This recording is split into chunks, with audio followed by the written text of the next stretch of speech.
Question में 8 में कहा जा रहा है two boat A and B move away from a buoy anchored at the middle of the river along the mutually perpendicular straight line. The boat A along the river and the boat B across the river. मतलब river के flow के direction में ए जाता है और B जो है river के फ्लो के परपेंडिकुलर डायरेक्शन में ट्रेवल करता है.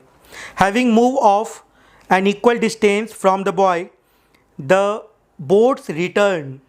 Okay, find the ratio of times of the motion of boat T A and T V. मतलब ए और बी का रेशियो निकालना है, tau A by tau B का टोटल टाइम ऑफ मोशन का रेशियो कैलकुलेट करना है.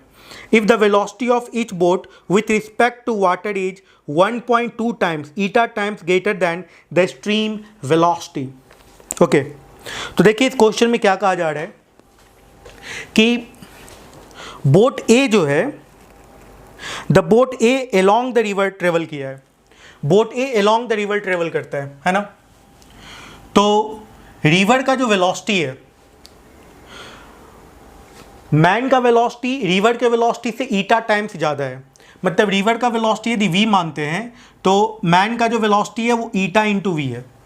ओके, तो यहाँ पर देखिए इसको d डिस्टेंस ट्रेवल करना है, d डिस्टेंस जाना है और d डिस्टेंस आना है. तो टोटल टाइम कितना लगेगा, t1 जो जाने में जो टाइम लगेगा, d डिस्टेंस जो जाने में टाइम लगेगा. चूँकि रिवर का फ्लो इसी डायरेक्शन में जिस डायरेक्शन में वो आदमी स्विम कर रहा है, जो बोट चल रहा है, ठीक है, बोट की बात हो रही है यहाँ पे, स्विमर की बात नहीं हो रही है.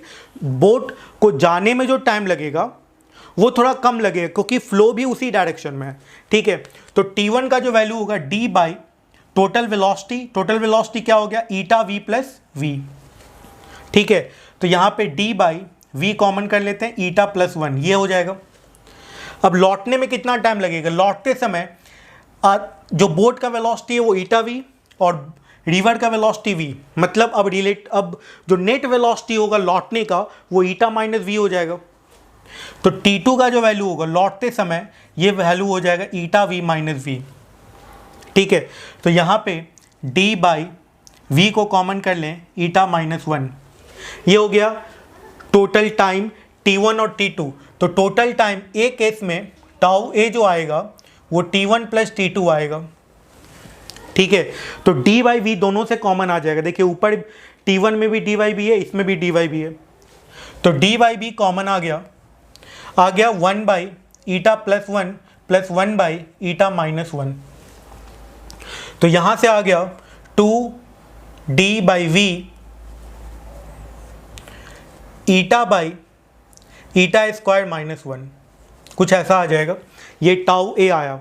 ओके, अब जब ये परपेंडिकुलर ट्रेवल करेगा तो क्या होगा, परपेंडिकुलर ट्रेवल करेगा, स्ट्रेट लाइन पे चलना है इसको. इसको किस डायरेक्शन में चलना है, इसको स्ट्रेट लाइन पे चलना है. तो स्ट्रेट लाइन पे चलने के लिए इसको, जब ये वाटर फ्लो इस डायरेक्शन में हो रहा है, ऐसे वाटर फ्लो हो रहा है, तो इसको ऐसे चलना पड़ेगा थीटा एंगल पे.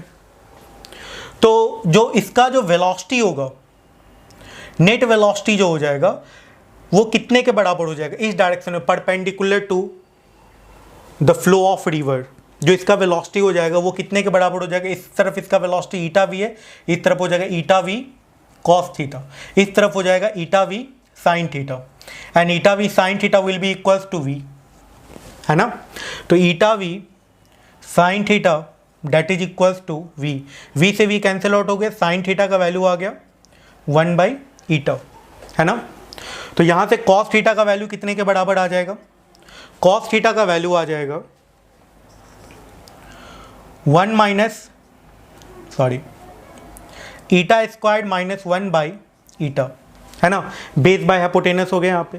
तो कॉस थीटा का वैल्यू ये आ गया. तो इसको जो जाने में जो टाइम लगेगा, अब बराबर डिस्टेंस जाना है, तो पिछले केस में कितना गया था, ये d डिस्टेंस गया था.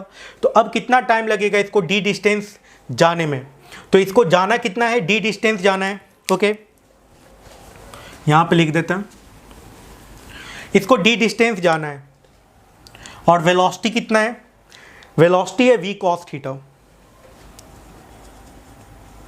यही टाइम इसको लगेगा. ओके, तो इसको हम लोग दे देते हैं T3 नाम दे देते हैं. तो d by v cos theta. Okay, तो इसका वेलोसिटी कितना ईटा वी है ना, eta V cos theta. Cos theta का वैल्यू ऑलरेडी आया हुआ है, तो यहाँ पे क्या हो जाएगा, √100 ईटा स्क्वायर -1 बाई ईटा, ईटा से ईटा कैंसिल आउट हो गया, D by V √100 eta square -1। This is the value of T3। Okay, अब ये क्या होगा, अब ये परपेंडिकुलर जाएगा, परपेंडिकुलर लौटेगा। तो अब जरा समझिए कि चूंकि रिवर जो है इस डायरेक्शन में फ्लो कर रहा है, तो इसको ऐसे लौटना है, फिर से वैसा ही वही केस आ जाएगा। मतलब जो यहाँ से इसके मिडिल पॉइंट से जो जाने में टाइम लगा था, वही टाइम आने में भी लगेगा। मतलब T4 का वैल्यू यदि मान लें कि आने में इसको T4 टाइम लगा है, तो T3 के बराबर ही T4 हो जाएगा, क्योंकि वैसे ही वो एंगल ट्रेवल करके वो आएगा। तो T3 और T4 बराबर हो गया, तो टाउ बी का जो वैल्यू है, टाउ वी का जो वैल्यू है 2 × T3 कर सकते हैं, तो ये आ जाएगा 2d by V into eta square -1 to the power 1/2, कुछ ऐसा आ जाएगा। 2d by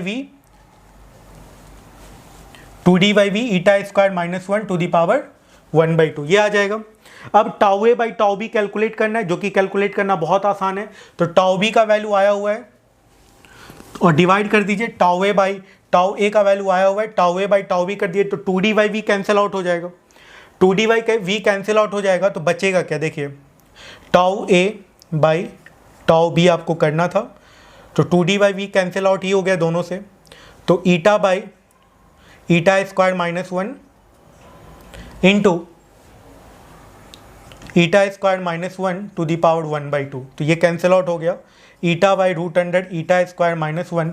this is the final answer. Eta का वैल्यू 1.2 दिया हुआ है, पुट करके आप रिजल्ट कैलकुलेट कर सकते हैं। चलिए तो फिर नेक्स्ट क्वेश्चन में चलते हैं। ये रिवर बोट प्रॉब्लम पे क्वेश्चन था। अब एक क्वेश्चन आप लोग खुद सॉल्व कीजिए।